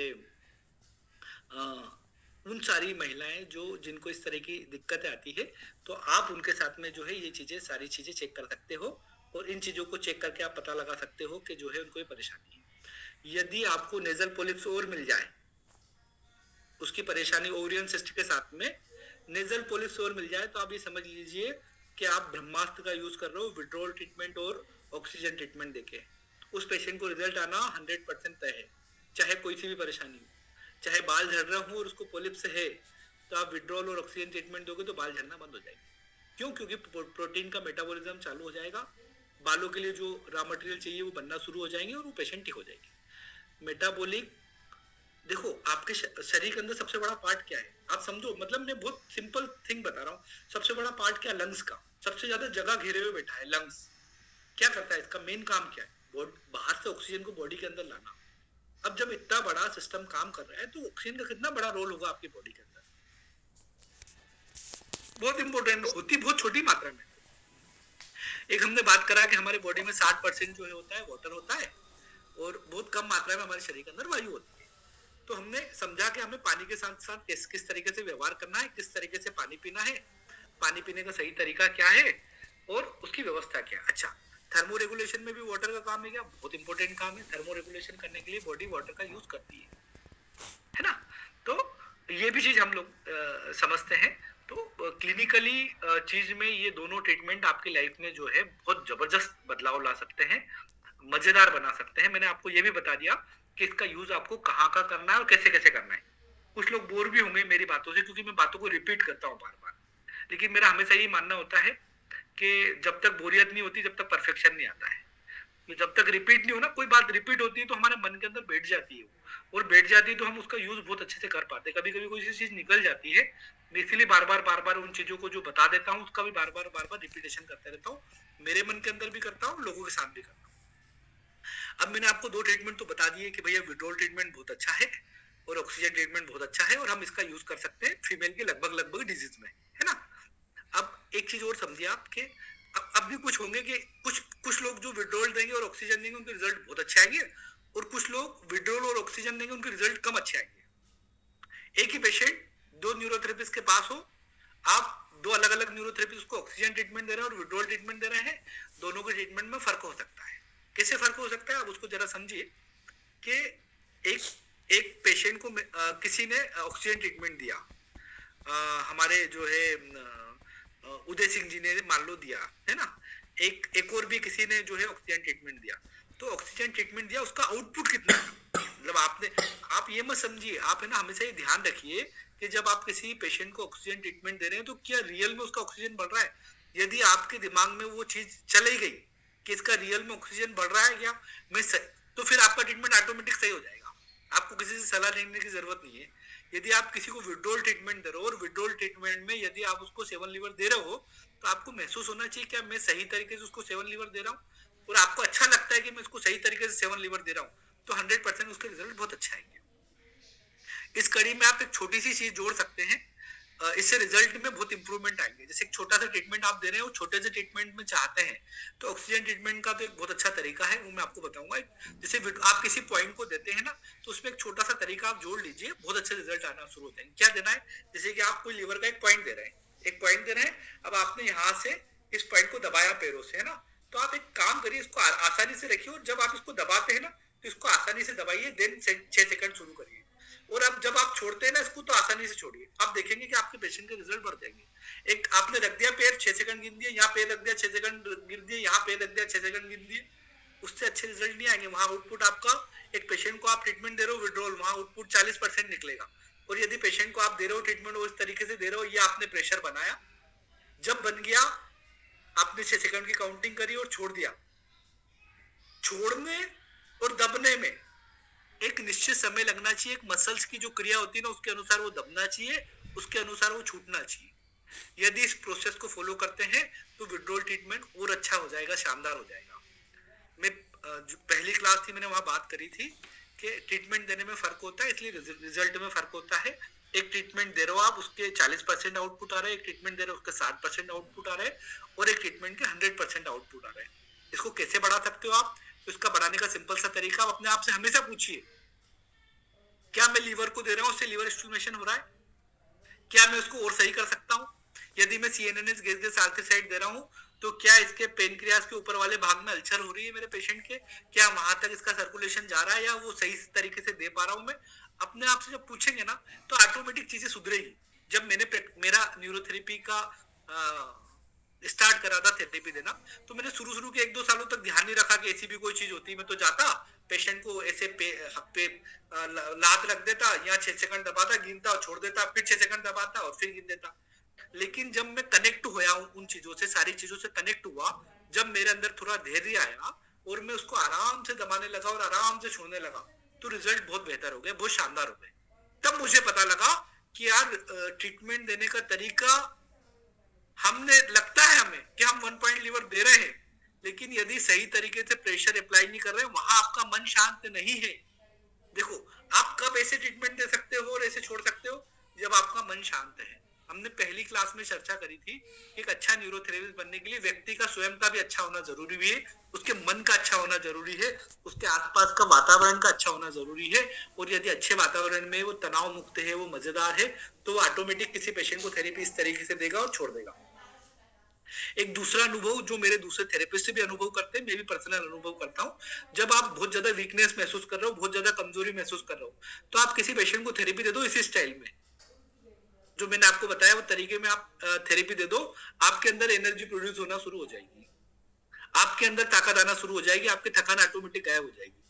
आप एक पेशेंट को केवल थेरेपी विड्रॉल ट्रीटमेंट दे रहे हो तो आपके अंदर एनर्जी नहीं आएगी, लेकिन आप ये इस सोच के साथ दे रहे हो कि यार मुझे इसका बॉडी का टेम्परेचर बढ़ाना है, इसका 6 मेडुला प्रॉपर रूप से फंक्शन करना चाहिए, सही जगह पे देना चाहिए और सही तरीके से काम करना चाहिए, तो ऑटोमेटिक जो है आपके सारे सिस्टम सुधर जाएंगे, सारे सब बढ़िया सुधर जाएंगे। आपको 15 मेडुला दिया आपने किसी पेशेंट को या 8 मेडुला दिया, 15 मेडुला 8 मेडुला दोनों से जो है श्वसन क्रिया की वृद्धि होती, मतलब गहरी गहरी सांस चलने लग जाती, गहरी गहरी सांस वापस आने लग जाती। अब आप देखो, आपने 15 मेडुला एक पेशेंट को दिया, दूसरे पेशेंट को दिया, अलग अलग तरीका, आप अपने तरीकों को याद रखो। और एक तरीका जिससे पेशेंट को बहुत जल्दी अच्छा महसूस हुआ, उसको देख के लगा क्या इसको 15 मेडुला ये अपन ने पेशेंट को दिया, इससे बहुत अच्छा महसूस हुआ, तो आप समझ जाओ कि मेरा यही तरीका सही है, उस तरीके को फॉलो करना आप शुरू करो। तो आपको एक अच्छा न्यूरोथेरेपिस्ट, अच्छा प्रैक्टिकल पॉइंट कोई सिखा सकता है तो वो स्वयं आपको धीरे धीरे उसके साथ जुड़ना पड़ेगा, आपको उसके साथ अपने अनुभव में उन चीजों को लाना होगा, आपको उन चीजों को महसूस करना होगा। जब आप एक थेरेपी मत दीजिए, उसके साथ आप थोड़ा अटैचमेंट बनाइए। जब आप महसूस होंगे ना उन चीजों के साथ में, तो आपके पॉइंट ऑटोमेटिक सुधरना शुरू हो जाएंगे। एक अच्छा न्यूरोथेरेपिस्ट बनने के लिए पॉइंट को सुधारना बहुत जरूरी है। आप विड्रॉल ट्रीटमेंट दे रहे हो और आपके पॉइंट सही है तो उस ट्रीटमेंट का बहुत अच्छा रिजल्ट आएगा, और आपके पॉइंट सही नहीं है तो आपका रिजल्ट थोड़ा सा कम आएगा जरूर, इतने है मैंने देखा। क्योंकि हम लोग तो है ना, जैसे कि एक सीपी चाइल्ड का बच्चा हमारे पास आया, डाउन सिंड्रोम का आया, मगोलिज्म चाइल्ड जो आया है हमारे पास में, हम जब उसको ट्रीटमेंट फार्मूला सिखाते हैं, उनके घर वालों को सिखाते हैं, सुबह दोपहर शाम देने के लिए सिखाते हैं, तो वो भी रिजल्ट लेके आते हैं। जबकि उनको ये पूरी प्रोसेस नहीं बताई कि आपको बहुत शालीनता के साथ और बहुत मजे के साथ देना है, लेकिन उनके ट्रीटमेंट थोड़े स्लो होते हैं। जब एक अच्छा न्यूरोथेरेपिस्ट अच्छी तरीके से ट्रीटमेंट देता है तो उसके रिजल्ट बहुत अच्छे होते हैं, बहुत बढ़िया होते हैं। तो आपके मन को एक थेरेपिस्ट, जब आप पेशेंट को एक थेरेपी देना आप शुरू करें तो आपके मन को हमेशा शांत रखें और थोड़ा सा कनेक्ट होने की कोशिश करें हर फार्मूले के साथ में, हर पॉइंट के साथ। आप थाइमस दे रहे हैं, आप कनेक्ट हो जाइए कि मैं थाइमस दे रहा हूँ, थाइमस ग्लैंड यहाँ पर है और इस तरीके से फंक्शन करती है। अच्छा, एक चीज और भी देखिए कि आप इन ट्रीटमेंट को और बेहतर बनाना चाहते हो तो कुछ मत करिए, आप नेट में सर्च करिए कि थाइमस ग्लैंड होती क्या है। बहुत सारे लोग दे तो देते हैं थाइमस ग्लैंड, लेकिन एक्चुअल में उनको पता ही नहीं होता है कि थाइमस ग्लैंड क्या होती है। आजकल 3D व्यू है, आप गूगल में सर्च करेंगे तो 3D व्यू में पता लग जाता है कि थाइमस ग्लैंड कहाँ है, कैसी होती है। तो जो ग्लैंड को आप स्टिमुलेशन कर रहे हैं उनको एक बार देखें जरूर कि हम किस ग्लैंड को स्टिमुलेशन कर रहे हैं। जब आप देखेंगे ना तो आपकी चीज में उनके प्रति जागरूकता बढ़ेगी, और जागरूकता बढ़ेगी ना, जब आपके उनके साथ संबंध बढ़ेंगे तो आपके रिजल्ट बहुत अच्छे हो जाएंगे। आपने भी अनुभव किया होगा कि बलराम जी जब स्वयं थेरेपी देते हैं तो रिजल्ट बहुत अच्छे आते हैं, और उनके थेरेपिस्ट जब थेरेपी देते हैं तो रिजल्ट बहुत कम अच्छे आते हैं। तीसरी एक बात है ना, आप बहुत सारे लोग पूछते हैं कि सर ये पेशेंट आया इसके लिए क्या ट्रीटमेंट देना है, ये पेशेंट आया इसके लिए क्या थेरेपी देना। कोई बात नहीं, आप सीनियर लोगों से पूछिए, कोई टिपिकल केस आता है तो आप उनसे पूछ के सारा काम करिए, लेकिन एक बार उसके बारे में जानने की कोशिश करिए, थोड़ा सा अपने मन को लगाइए। आप लिखा लिखाया मत समझिए। देखो, कोई भी एक पेशेंट है, उसका प्रॉपर रूप से डायग्नोसिस वही न्यूरोथेरेपिस्ट कर सकता है जो उसके सामने बैठा है। अब डिजीज लिख के भेज दी किसी ने कि साहब इसको ये परेशानी है, तो वो आपकी हेल्प कर सकता है आपका सीनियर, लेकिन जो सही तरीके से जो डायग्नोसिस कर पाओगे ना वो आप स्वयं ही हो। तो आपको स्वयं को उस लायक बनना पड़ेगा, उस कैटेगरी में आना पड़ेगा कि आप उसको बहुत अच्छा रिजल्ट दे पाओ। मैं इस चीज से कोई नाराज नहीं हूँ कि आप मुझसे पूछो या बार बार जो है थेरेपिस्ट पूछते रहते सर क्या ट्रीटमेंट दे, क्या ट्रीटमेंट दे, क्या नहीं दे। मैं बोल रहा हूँ कि आप उसको उस लायक बनो। जैसे आपके पास कोई MRI की रिपोर्ट है, MRI की रिपोर्ट होने के बाद में मान लो आपने एक सीनियर से कोई ट्रीटमेंट पूछा और अब उसको नमनेस थी, तो आपके सीनियर ने बोल दिया कि यार इसको विटामिन B फार्मेशन दे दो या B12 फार्मेशन दे दो या B12 ट्रीटमेंट दे दो या जीवन धारा UDF के साथ में इसको लार्ज फोलिक ब्लैक चला दो या कुछ भी जो भी ट्रीटमेंट बताया। तो आप उस बात को जानने की कोशिश करो कि मेरे जो सीनियर थे उन्होंने ये मुझे ट्रीटमेंट क्यों बताया, आखिरकार क्या राज था और क्यों इस पेशेंट को रिजल्ट आए। जब इस बारे में जानने की कोशिश करोगे ना तो आपको उस चीज के बारे में बहुत सारी चीज नई पता लगेगी। जब नई पता लगेगी ना तो आप उस चीज का बहुत जगह यूज कर पाओगे, कई सारी तरीके जगह यूज कर पाओगे। मैं एक ट्रीटमेंट का कहीं जगह यूज कर लेता हूँ। मतलब जैसे कि मैं बताऊँ आपको, मेरे पास में एक पेशेंट आए थे, उदाहरण के मैं देता हूँ आपको। उनको हिल स्पर था। क्या था? हिल स्पर था। पेशे से डॉक्टर थे, सर्जन है ना, बहुत तेज पेन था। मैंने इनको 1-2 दिन तक नॉर्मल ट्रीटमेंट फार्मूला दिया, पता रिजल्ट नहीं आया। किससे रिजल्ट आया मालूम है? सेरोटोनिन फार्मूला से रिजल्ट आया। क्यों आया? क्योंकि उनका मेंटल स्ट्रेस लेवल बहुत हायर लेवल पे था। जब हमने उसको डाउन किया तो बॉडी ने जो मैकेनिज्म फ्लो पड़ा था जिसके कारण से स्पर हो रहे थे, शरीर का स्पर को खत्म करने वाली जो पैराथायराइड ग्लैंड है हमारी, PTH हार्मोन्स और कैल्सिटोनिन हार्मोन्स है, वो फंक्शन नहीं कर पा रहे थे क्योंकि बॉडी में सारा ब्लड का सर्कुलेशन तो ब्रेन में जा रहा था, क्योंकि स्ट्रेस लेवल बहुत हायर लेवल पे था। तो जब तक सेरोटोनिन फार्मूला नहीं दिया गया उनको हिल स्पर में आराम ही नहीं हुआ। जैसे सेरोटोनिन फार्मूला दिया हिल स्पर में आराम हो गया। वापस से आ जाते हैं हम विड्रॉल और ऑक्सीजन की तरफ कि विड्रॉल और ऑक्सीजन किस तरीके से जो है फीमेल के लिए लाभदायक हो सकते हैं। तो मैंने बताया मेंसेस पेन के लिए जबरदस्त चीज है ना। ओवरियन सिस्ट के लिए, ओवरियन फाइब्राइड उसके लिए बहुत जबरदस्त चीज है। यदि किसी को बार बार बैक्टीरियल इन्फेक्शन हो रहा है या UTI हो रहा है ना, तो उस UTI या बैक्टीरियल इन्फेक्शन को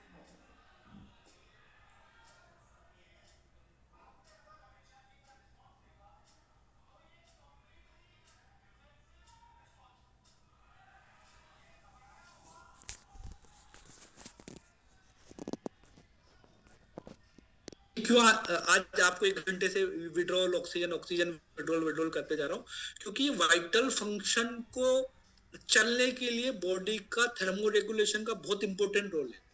वाइटल फंक्शन मतलब जो जिंदा रखते हैं एक प्राणी को, हम जिंदा हैं, जिए जा रहे हैं, सारी सब चीजें चलती जा रही है, तो हमारी ये वाइटल फंक्शन मतलब बहुत माइक्रो वाइटल फंक्शन होते हैं। ये हमारे शरीर को जिंदा रखते हैं, हमें स्वस्थ रखते हैं, हेल्दी रखते हैं और हेल्दी रखने की कोशिश करते हैं। अब वाइटल फंक्शन को काम करने के लिए मतलब हमारा विड्रॉल ट्रीटमेंट और ऑक्सीजन ट्रीटमेंट बहुत बड़ी भूमिका निभाता है। तो आप मतलब कभी कभी होते हैं ना, वो कहावत है कि जहाँ कोई नहीं पहुंचता वहां पे कभी पहुंच जाते हैं। तो ये ट्रीटमेंट जो ऐसे हैं हमारे दोनों ट्रीटमेंट के, जहाँ कोई नहीं पहुंचे वहां पर ये दोनों फार्मूले जो पूछ जाते हैं, क्योंकि ये आपके वाइटल फंक्शन के ऊपर काम करते हैं, आपके शरीर के वाइटल फंक्शन को ठीक कर देते हैं। इसीलिए मैंने वो आपको बताया था, एक दिन नहीं बताया नहीं था मैंने, पहले केवल आपको ये बताया था, सामने नहीं बताया था कि गुरुजी का जो पेशेंट फॉर्म है ना, उसमें भूख और प्यास के बारे में इसीलिए पूछा जाता है और बॉडी के टेम्परेचर के बारे में भी इसीलिए पूछा जाता था। गुरुजी जब मैंने 2010 में उनसे सीख रहा था तो उन्होंने बॉडी के टेम्परेचर के बारे में हमें बहुत गहन अध्ययन बताया कि हर पेशेंट का बॉडी का टेम्परेचर लेना जरूरी है किसी पेशेंट को आपको ठीक करना है। तो क्यों जरूरी है?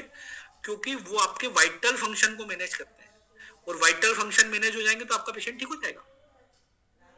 तो हम फिर वापस से आ जाते हैं कि यदि किसी को मेंसेस में ब्लडिंग, वो मतलब किसी को यूटीआई इन्फेक्शन हो रहा है जो ठीक नहीं हो पा रहा है, हम उस बैक्टीरिया को मारना चाहते हैं, तो आप अपने वाइटल फंक्शन को इम्प्रूव कर सकते हैं ऑक्सीजन और विड्रॉल ट्रीटमेंट के साथ में। यदि किसी को यूटीआई हो रहा है, यूटीआई के लिए ट्रीटमेंट दीजिए, लेकिन बाई चांस फायदा नहीं हो रहा है तो वीक में 1 दिन या 2 दिन इसको जोड़ दीजिए, उसको आराम होना शुरू हो जाएगा, है ना। किसी का मोटापा है, आप ट्रीटमेंट दे रहे हैं, मोटापा कम नहीं हो रहा है, स्लो है, आप ये ट्रीटमेंट जोड़ दीजिए, उसको आराम होना शुरू हो जाएगा। इनफर्टिलिटी है, यदि ओवम कंसीव, सारी रिपोर्ट्स नॉर्मल है, देखो और कुछ कारण है तो पहले उस कारण का इलाज करिए, लेकिन सारी रिपोर्ट्स नॉर्मल है और उसके बाद भी चाइल्ड कंसीव नहीं हो पा रहे हैं, तो आप जो है विड्रॉल फार्मूला और ऑक्सीजन फार्मूला दीजिए, फर्टिलाइजेशन हो जाएगा और चाइल्ड कंसीव हो जाएगा, ठीक है। पीसीओएस की समस्या के लिए, पीसीओएस में बहुत सारे सिम्टम्स आते हैं, मोटापा होता है, बाल झड़ते हैं, हेयर की ग्रोथ होने लग जाती है, वहां पर आप विड्रॉल और ऑक्सीजन ट्रीटमेंट का यूज कर सकते हैं। नाक के नथुने पॉलिप से बड़े हो, डीएनएस हो रहा हो, एलर्जी हो रही हो, आप विड्रॉल और ऑक्सीजन ट्रीटमेंट का यूज कर सकते हो, आराम मिलेगा, निश्चित आराम मिलेगा, है ना। किसी को जो है जैसे कि मैंने सिस्ट हो गया, मतलब ट्यूमर हो गया, कोई गठान हो गई, आप उसको गलाना है, वो नॉन कैंसरस, देखो कैंसरस में बहुत सारी चीजों को समझना होता है, लेकिन नॉन कैंसरस है, वहाँ 100% आप जो है विड्रॉल ट्रीटमेंट और ऑक्सीजन ट्रीटमेंट का यूज कर सकते हो। लाइपोमा के केस में बहुत अच्छे रिजल्ट देते हैं। लाइपोमा के केस में इसका यूज करके देखिए, आप मजे आ जाएंगे। लाइपोमा मतलब वो गठाने हो जाती है ना, छोटी छोटी गठाने हो जाती है, वहां पर आप जो है बॉडी के वाइटल सिस्टम को आप एक्टिवेट कर दीजिए विड्रॉल ऑक्सीजन और 2 पेन के साथ में, वहां पे रिजल्ट बहुत बेहतरीन हो जाएंगे, है ना। मैंने आपको ये भी बताया कि ट्रीटमेंट का अच्छा अनुभव करना चाहते हैं, अच्छे रिजल्ट चाहते हैं, तो आप ट्रीटमेंट देने के लिए आप जो पॉइंट देते हैं उसके साथ में आप जुड़ जाइए, है ना, तो आपको बहुत अच्छे रिजल्ट मिलना शुरू हो जाएंगे। मैंने आपको शार्ट तरीका भी बता दिया है कि कोई पेशेंट आपके पास रेगुलर नहीं आ पा रहा है तो वो 6 मेडुला ले ले, 4 थायराइड ले ले और साथ में ऑक्सीजन ले ले, उसको आराम मिल जाएगा। यदि आपके पास कोई पेशेंट आ रहा है और ऑक्सीजन ट्रीटमेंट ले रहा है और विड्रॉल भी ले रहा है, आप उसको रोज नहीं दे पा रहे हो क्योंकि आपको दूसरे पॉइंट देना है, आप उसको 6 मेडुला, 4 थायराइड और ये घर पे ऑक्सीजन सिखा दीजिए, उसके रिजल्ट इंप्रूव हो जाएंगे, है ना। तो अब आपको समझ में आ गया होगा कहाँ विड्रॉल का और कहाँ ऑक्सीजन ट्रीटमेंट का यूज कर सकते हैं, है ना। गुरुजी इसके बारे में बहुत सारी चीजें और बताते थे, जैसे कि गुरुजी कहते थे कि जैसे कि आपको एक चूल्हे में आग लगाना है, लकड़ी जलाना है, तो आप क्या करोगे, उसमें ऑक्सीजन ही तो दोगे, ऐसे करके ठंडी हवा निकलेगी, ऑक्सीजन जाएगी, उसमें आग लग जाएगी, वो आग जलने लग जाएगी, आप उसको आसपास से पैक कर दोगे ऑक्सीजन। तो जब भी हमारे शरीर के अंदर के हमें टॉक्सिन को जलाना होता है तो हमें ऑक्सीजन देना होता है, तो यूरिक एसिड में हो गया, हम वहां पर भी जो है ऑक्सीजन का यूज कर सकते हैं, साथ में विड्रॉल ट्रीटमेंट का यूज कर सकते हैं। दूसरा गुरुजी बोलते थे वो कि भैया कार्बन डाइऑक्साइड बाहर निकालना, तो क्या करेगा, जैसे आपके हाथ में जल गया तो आप क्या करोगे, ऐसे करोगे, क्या करोगे, कार्बन डाइऑक्साइड को बाहर निकालोगे करके गर्म हवा बाहर निकलेगी। तो ऑक्सीजन का बहुत इंपॉर्टेंट रोल होता है, बहुत सारी जगह यूज कर सकते हो आप, उससे बहुत सारे बेनिफिट होते हैं। साथ में विड्रॉल ट्रीटमेंट का यूज कर सकते हो, आप वाइटल फंक्शन को इंप्रूव कर सकते हो। मैंने बताया तमाम तरह की परेशानियां बताई जहां पर आप विड्रॉल ऑक्सीजन और 2 पेन का इस्तेमाल कर सकते हो। इससे रिलेटेड किसी का क्वेश्चन हो वो भी कर सकता है, और जो है आपको ये क्लास कैसी लगी वो भी आप मुझे बता सकते हो। आप सब लोगों का बहुत बहुत धन्यवाद, काफी ज्यादा मात्रा में आप लोग जो जुड़े हैं। किसी को कोई क्वेश्चन है उन्होंने मुझे लेकिन उसमें भेजा है, चैट में भेजा है, मैं पढ़ता हूँ, एक मिनट, क्या क्वेश्चन भेजा है सबको मुझे कीजिए। अरविंद जी अनम्यूट कर दिए, स्लो आ रही है आवाज।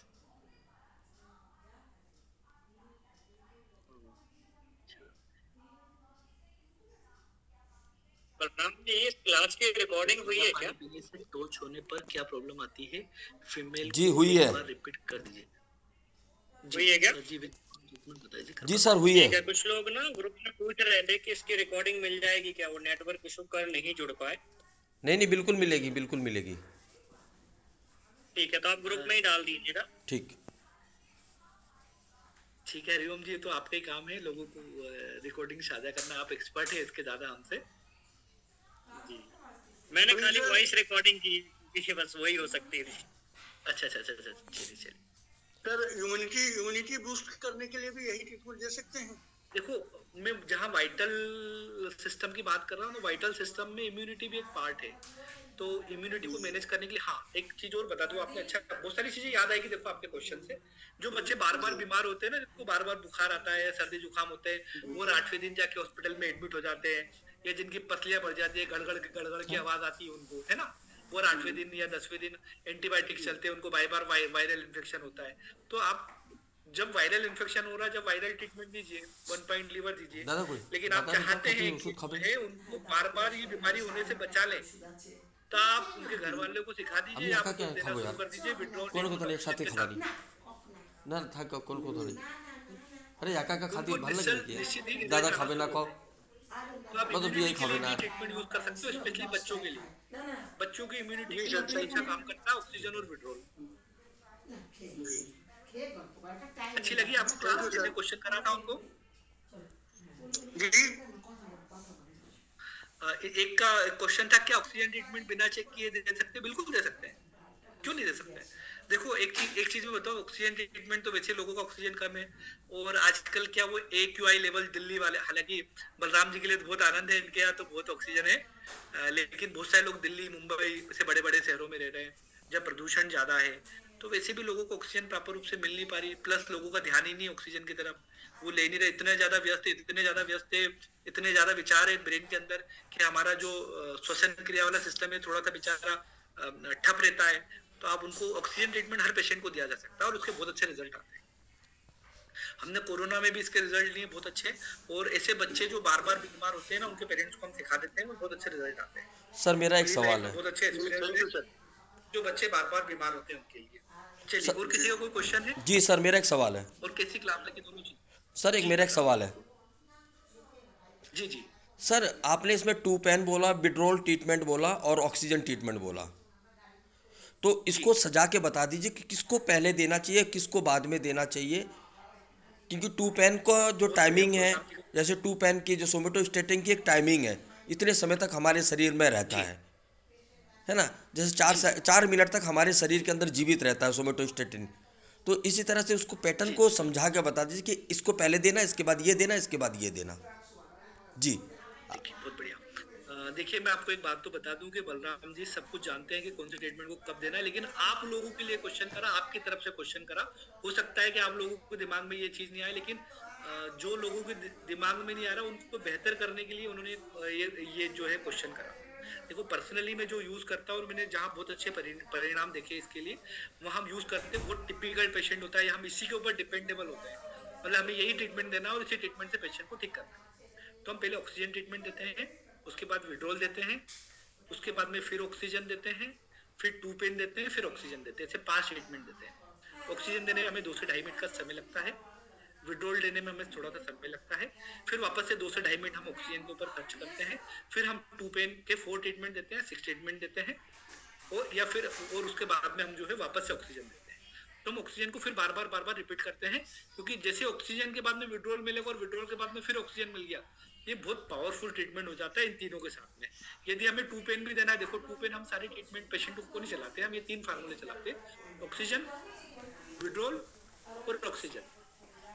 लेकिन जैसे कि हमारे पास कोई लाइपोमा का पेशेंट है ना, जिसको लाइपोमा है या यूरिक एसिड बढ़ा हुआ है, उसको बहुत पेन है, उसके अंगूठे में बहुत ज्यादा दर्द आ रहा है, ये 3 ट्रीटमेंट दिए, उससे तुरंत आराम नहीं होगा, तो उसके साथ में हम कुछ नहीं करेंगे, और 2 पेन के 4 या 6 ट्रीटमेंट जोड़ देंगे, साथ में फिर बाद में ऑक्सीजन ट्रीटमेंट दे देंगे, उस पेशेंट को आराम हो जाएगा।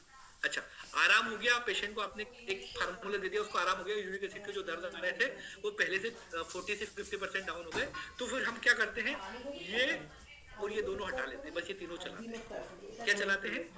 ऑक्सीजन, विड्रॉल और ऑक्सीजन। मेरा कहना है कि 2 pain is a very powerful treatment, आप इसका अनयूज नहीं करें, जहां जरूरत होती है वहीं इसका यूज करें, अन्यथा इसका यूज नहीं करें। आपके पेशेंट को ये थेरेपी देने के बाद में आराम हो चुका है, यदि उसको डबल से कोई परेशानी आती तो आप इसको रिपीट करिए, तो मत रिपीट करिए। मैं कुछ चीजों को रिपीट करने से बचता हूँ। यदि मुझे लगता है कि यार मैंने जिस काम के लिए इसको दिया था और बॉडी में वो फंक्शन ऑलरेडी चालू है और वो अपना काम कर रहा है, तो मुझे रिपीट करने की क्या जरूरत है। हाँ, ऑक्सीजन को आप कितना भी रिपीट कर दो बॉडी के अंदर, वो हमेशा काम करेगा। फिर विड्रोल ट्रीटमेंट की बात हुई। अब जब हमें लगने लग जाए, देखो विड्रोल ट्रीटमेंट एक ऐसा ट्रीटमेंट है जो केवल आपकी बॉडी के टेम्परेचर को नहीं बढ़ाएगा, आपके वाइटल फंक्शन को एक्टिवेट करेगा। तो आप इसको भी रिपीटेशन दे सकते हो, काफी दिनों तक रिपीटेशन चला सकते हो, कोई दिक्कत वाली बात नहीं है। ये आपका बढ़ भी गया, मान लो भाई साहब, ये मत सोचना कि यार हम रेगुलर दे रहे हैं तो ऐसा नहीं कि इसका बॉडी का टेम्परेचर हाई लेवल पे चले जाएगा, तो कुछ नहीं जाएगा, वो नॉर्मल ही रहेगा। लेकिन टू पेन को आप जब तक उसके फंक्शन हो रहे हैं, जब तक पेशेंट वापस से आपको बहुत ज्यादा दर्द नहीं बता रहा है, उसको रिपीट करने से बचे। केवल ये 3 फार्मूले का यूज करें, ऑक्सीजन, विड्रोल, देन ऑक्सीजन। कमाल के रिजल्ट आएंगे, मजे आ जाएंगे। मोटापे में इसी का यूज करिए, लेकिन जहां मोटापे में गट्ठे बन गए हो, मतलब गांठे भी हो गई हो, थोड़ी थोड़ी गांठे दिख रही हो, टू पेन शामिल कर दिए, बहुत अच्छे रिजल्ट आ जाएंगे, शानदार। एक मोटापा जिसका शरीर पूरा भरा हुआ है, मांसपेशियां एक जैसी है, तो वहां पर आपको ट्रीटमेंट की जरूरत नहीं है टू पेन को देने की। आप वहां भी टू पेन का ट्रीटमेंट दे सकते हो जहां पर आदमी का शरीर थुलथुला हो गया है और वो गांठे बन गई हो ना, लेकिन वहां पर आपको रेगुलर टू पेन देने की जरूरत नहीं होती। एक ही बार टू पेन ट्रीटमेंट दिया, फिर आपने लगातार ऑक्सीजन, विड्रोल और ऑक्सीजन चला लिया, तो आपका काम हो जाएगा बहुत अच्छे से, बहुत अच्छे बढ़िया तरीके से। अच्छा, एक आप लोगों से एक निवेदन और है मेरा कि अब नए कुछ लोग ऑक्सीजन, विड्रोल उनका यूज करेंगे, तो आपके जीवन में इससे क्या अनुभव होता है, क्या वाइटल फंक्शन इससे एक्टिवेट होते हैं। मेरा अनुभव, आप लोगों का अनुभव, जब 40 लोगों का अनुभव इसके साथ जुड़ जाएगा और वो कहेंगे कि यार हाँ, ये ट्रीटमेंट बहुत अच्छा है। देखो, मैं पर्सनल लोगों को एडवाइस करता हूँ, तो मेरे पास तो बहुत सारे तथ्य है इसके, ये बहुत अच्छा फंक्शन करता है और जिसको बताया उसको बहुत अच्छा काम किया। लेकिन आपको भी सेल्फ कॉन्फिडेंस पैदा हो जाएगा, तो आप एक दूसरे को ग्रुप में शेयर भी कर दें कि भैया जो है ये ट्रीटमेंट से हमारे पेशेंट को दिया था और इससे ये फायदा हुआ है ना। तो आप चाहे तो इससे शेयर कर सकते हैं। बलराम जी, बहुत अच्छा क्वेश्चन रहा, सबके हित में रहा आपका क्वेश्चन। आप वास्तव में बहुत अच्छी जो है व्यक्ति है और आपका क्वेश्चन सब व्यक्तियों के लिए था। धन्यवाद सब व्यक्तियों की तरफ से आपको बहुत बहुत, बलराम जी। ठीक है सर, तो अभी सेशन हम दोबारा और चलाएंगे कि अभी इसको समाप्त करेंगे? नहीं, खत्म करेंगे। अब अगले इसका कोई क्वेश्चन हो तो कर सकता है मुझसे। बस 3 मिनट टाइम है हमारे पास, 3-4 मिनट टाइम है। हेलो सर, 3-4 मिनट टाइम है सर। नमस्कार जी सर। कितने मिनट का विड्रॉल टाइम में 4 पेन आता है तो रिपीट कर सकते हैं क्या डेली? 4 पेरा देखो, विड्रोल ट्रीटमेंट में दे रहे हो तो रिपीट कर सकते हो यदि बॉडी का टेम्परेचर कम है और आपके पेशेंट के सबसाइड नहीं हो रहा, सबसाइड हो गए तो आप उसको जो है 6 मेडुला और 4 थायराइड पे ले जाके कवर कर सकते हो। लेकिन 4 पेरा को रिपीटेशन कर सकते हो, कोई दिक्कत वाली बात नहीं है। केवल कुछ केसेस में दिक्कत आती है जहां पर नर्वस सिस्टम बहुत ज्यादा वीक होता है, पार्किंसंस के पेशेंट को बहुत ज्यादा रिपीटेशन करने से बचना चाहिए। नॉर्मली यूज कर सकते हैं, कोई दिक्कत वाली बात नहीं है। लेकिन ये ट्रीटमेंट है ना, आप सोच रहे हो जो ये ट्रीटमेंट, खास बात क्या बताइए, इसको बहुत लंबे समय तक देने की जरूरत ही नहीं होती है, बहुत जल्दी रिजल्ट आता है। इसलिए हम लोग अधिकतर क्या करते हैं, वीक में एक बार देते हैं, दूसरे ट्रीटमेंट के साथ में देते हैं, क्योंकि उसको बहुत ज्यादा रिपीटेशन की आवश्यकता नहीं होती। और आप केवल इसी को दे रहे हो और उसका बॉडी का टेम्परेचर कम है, तो आप समझ के चलिए कि 4 से 5 दिन, 6 दिन के अंदर आपका पेशेंट ठीक होने वाला, आपका नुकसान होने वाला है। जो पेशेंट आपका 6 महीने में ठीक होने वाला था, आपको 6 महीने पैसे देने वाला है, वो 6 दिन में ठीक होकर चले जाएगा आपके पास में से। तो उसके लिए भी आप लोग तैयार रहना। सर मेरे पास हमेशा चले जाते हैं, 5वें दिन 6वें दिन गायब हो जाते हैं। बिल्कुल यही ट्रीटमेंट मैं पहले दिन से फॉलो कर रहा हूँ, यूज कर रहा हूँ। अच्छा, हेलो, अब आपके रिजल्ट थोड़े फास्ट हुए मनमीत जी जब से आपने ये ट्रीटमेंट यूज करना शुरू करा? सर ये पहले दिन से यूज कर रहा हूँ मैं और बहुत फास्ट हो गए हैं। 5वें 6वें दिन 7वें दिन पेशेंट घर पे बैठा होता है और मैं इंतजार कर रहा होता हूँ। हाँ, उसके रिजल्ट बहुत अच्छे हो जाते हैं। बिल्कुल बिल्कुल, मनमीत जी ने अपने एक्सपीरियंस को शेयर किया, क्योंकि हमने शुरू से चर्चा की थी। भी था, नेचुरोपैथी में ठंडा, पेट नरम, पैर गरम, मैं यहीं से डायग्नोज करके विड्रॉल शुरू कर देता हूँ। बहुत बढ़िया। जैसे पेट नरम हो गया, ये मनमीत जी ने बहुत अच्छी चीज और बता दी कि आप है ना, पेट, सर ठंडा होना चाहिए और पैर गर्म होना चाहिए। ये भी नहीं है तो आप विड्रॉल फार्मूला ऑक्सीजन के साथ दे सकते हो और ये ठीक हो जाता है। तो आयुर्वेदिक का एक बहुत बड़ा साइंस ठीक हो जाता है। आयुर्वेदिक मानता है कि सर ठंडा, पेट नरम और पैर गरम मतलब पेशेंट ठीक। और ये तीनों चीज आपको करना है तो विड्रॉल और ऑक्सीजन आपकी बहुत अच्छी हेल्प कर सकता है। बहुत अच्छा, बहुत बहुत धन्यवाद मनमीत जी, आपने बहुत अच्छी चीज बताई। अंकित अग्रवाल जी का कोई क्वेश्चन है, बताइए अंकित जी। अंकित जी आपकी आवाज नहीं हो रही, आपने आपको पहले अनम्यूट कर लीजिए, आपकी आवाज नहीं आ पा रही।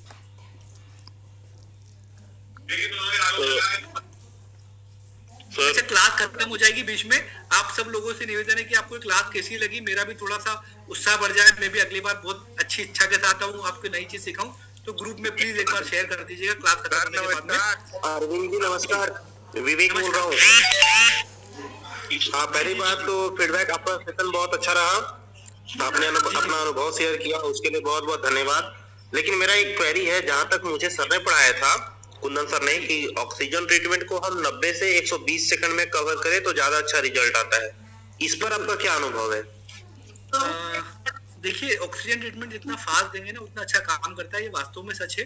लेकिन क्या होता है, पेशेंट को एकदम से उल्टा लेटाना, फिर सीधा करना, और साथ में सही से चेस्ट ओनली देना। एक व्यक्ति होता है जैसे घीस देता है चेस्ट ओनली के लिए, चेस्ट ओनली को प्रॉपर रूप से देना होता है, तब जाके वो फंक्शन करता है। आप उसको घीस दोगे ना ऐसे करके टाइम पास कर दोगे, ऐसे 12 बार घीस दिया, अगर 12 बार घीस दिया तो फंक्शन नहीं करेगा। जब इसको प्रॉपर रूप से देते हैं ना, तो थोड़ा सा 90 सेकंड 1.5 मिनट से थोड़ा सा ऊपर हो जाता है। 90 सेकंड मतलब 1.5 मिनट, तो 1.5 से 2 मिनट का समय लगता है। और जितना कम समय में आप प्रॉपर रूप से ऑक्सीजन ट्रीटमेंट दे पाएंगे, उतना ही ऑक्सीजन ट्रीटमेंट ज्यादा अच्छा काम करता है, कोई दो राय नहीं। धन्यवाद धन्यवाद जी जी अग्रवाल जी। सर मैं ये पूछना चाह रहा था कि किसी का अगर एसिड बढ़ा हुआ है तो भी दे सकते हैं, या एल्कालाइन बढ़ा है तो भी दे सकते हैं, या कुछ ऐसा? ऑक्सीजन ट्रीटमेंट न्यूट्रलाइज प्रॉपर्टी का रोल प्ले करता है, और आप दोनों स्थिति में ऑक्सीजन ट्रीटमेंट दे सकते हो। एसिडोसिस वाले पेशेंट को दे सकते हो, एल्कोहोलिसिस वाले पेशेंट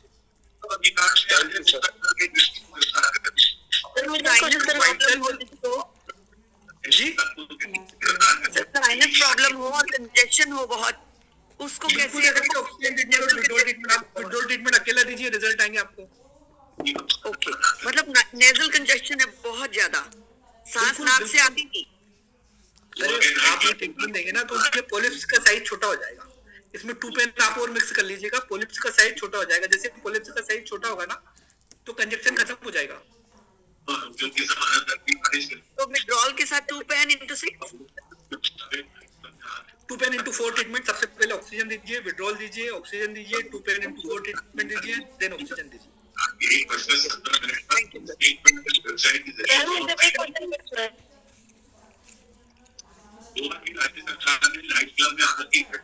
जी, एक सूचना देना चाह रहा हूँ मैं आपको सभी को। हेलो, मेरी एक थोड़ी सी, अभी हमारी क्लास खत्म होने वाली है, एक थोड़ी सी सूचना है। मंगलवार और बुधवार हमारे न्यूरोथेरेपी चर्चा जो है, एलिमेंट्री न्यूरोथेरेपी चर्चा पे 2021, इसमें मंगलवार और बुधवार को 2 सेशन होता है। आप मंगलवार के सेशन में भी जुड़ सकते हैं। कल वाले सेशन था, कल भी एक सेशन था, और आज तो सर का है ही, है ना। और सर के द्वारा और भी न्यूरोथेरेपिस्टों को इसमें जोड़ा जाएगा, सीनियर न्यूरोथेरेपिस्टों को जोड़ा जाएगा, जो हमारे बीच में आएंगे और हमें बहुत सारी नॉलेजें बांटेंगे। तो इसी तरीके से आप लोग सभी जुड़ते रहेंगे, है ना। बस मेरी इतनी सूचना है, अब आप पूछ लीजिए। जी सर नमस्कार। नमस्ते अशोक जी। हाँ जी सर, मैंने एक और रिक्वेस्ट करना था कि विड्रॉल ट्रीटमेंट मेरे पास नहीं है, ग्रुप में शेयर कर देंगे आप? हाँ, विड्रॉल ट्रीटमेंट शेयर कर दीजिए प्लीज ग्रुप में। सब कोई लोग, बहुत सारे लोग सब शेयर कर देंगे। फायदा तो फिर ही रहेगा ना, ग्रुप में मिल जाएगा फार्मूला, गलत ना हो हमारे पास। बिल्कुल डाल दिया अभी हरिओम जी ने, डाल दिया। Okay thank you sir. जी जी हरिओम जी से डाल देंगे सबको। जी जी जी जी काम करवाओगे, वो बहुत ज्यादा डेडिकेटेड है न्यूरोथेरेपी के प्रति, हम लोगों को भी खड़ा होना पड़ेगा। नहीं हरिओम जी सर सबको डाल देंगे, उनके पास सारे फार्मूले हैं। हाँ नहीं, लेकिन वो बहुत ज्यादा डेडिकेटेड, उनके पास वैसे बहुत सारे काम है हरिओम जी के पास में, कुछ काम हम लोग भी कर लें। डालते ही सर। हाँ डालते हैं, हरिओम जी बहुत एक्टिव व्यक्ति है, वो जो है मैं समझता हूँ उनको कि वो बहुत एक्टिव है। हरिओम सर टाइम निकाल बहुत मुश्किल है सर। जी चलिए एक बार वापस से हम गुरुजी को याद करेंगे, क्योंकि